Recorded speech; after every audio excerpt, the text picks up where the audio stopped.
So anyway, okay, so this story is about me, Mark Charles, and I am flying in a spaceship out in deep space.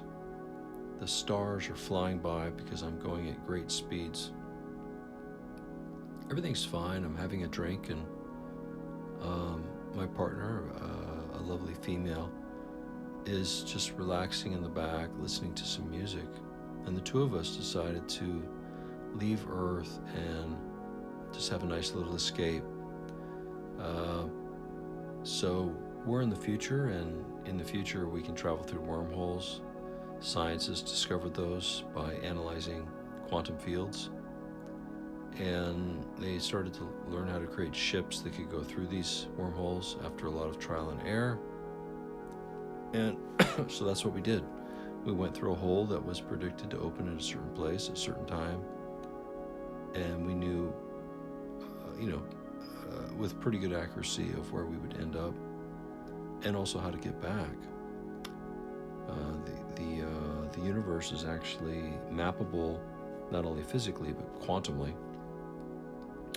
So this would greatly shorten our travel time, and this is how we can get around the galaxy, because otherwise it's just not practical.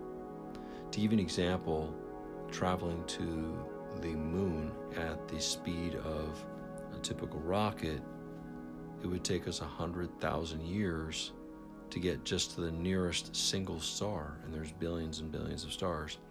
So that's just not practical. One star takes 100,000 years, and we would have to have extreme life extension, first of all, and we would only be able to visit one star. That's just not going to cut it. So anyway,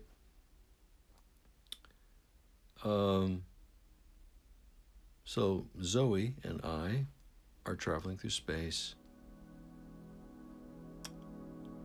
and all of a sudden there's a strange humming noise. And I said, Zoe, what is that? She says, I don't know. And so I'm checking all the controls, and then a hologram comes up, and the voice says, please check the alert system in Bay 4. In Bay 4, there is an alarm trigger going off for the tourmaline quadrant that handles the emissions of the ship. And so I head over to the tourmaline quadrant and open up the compartment, and there is some steam coming out of there. And we have like a cold fusion ship, so the emissions are really just like a cold steam, depending on the environment that we're in. And here we're seeing some of that. So, but it's not supposed to be coming indoors. It's only supposed to be going out. It's not toxic or anything like that, but we definitely don't want this to continue. So I'm going to start analyzing it. I get my toolbox out and I start measuring it, and there is a imbalance in the fluid transfer system.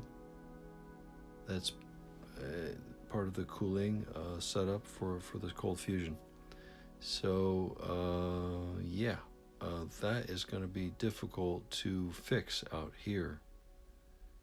And so I'm pulling up a holographic schematic now and taking a look. And it's a major part, and we don't exactly have a parts store out here. So I'm trying to figure out what to do. The AI computer is suggesting that we could bypass the problem area, shut down that particular portion for now, and repair it when we get to the nearest place. So that's what I'm going to do. So it takes me a few hours, but I'm able to bypass it, and we got the alarm shut off, the cold steam is stopped, and I feel like everything's okay. So going back out to the pilot's crew area, relaying everything to Zoe, and she said I wasn't worried about it. I know you're very excellent mechanic, handsome," she said. And I go, "Oh, shucks, thank you."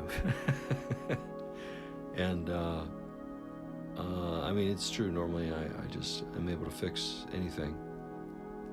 So we're cruising along, and everything's fine, and we're entering another solar system. And actually, the area that we wanted to go to, there's a planet called Zaldana, which we haven't visited.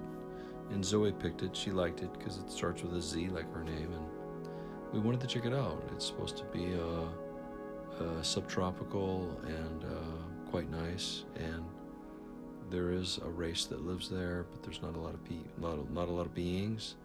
They're supposed to be very psychic, and they are really good at cataloging information from other races and visitors.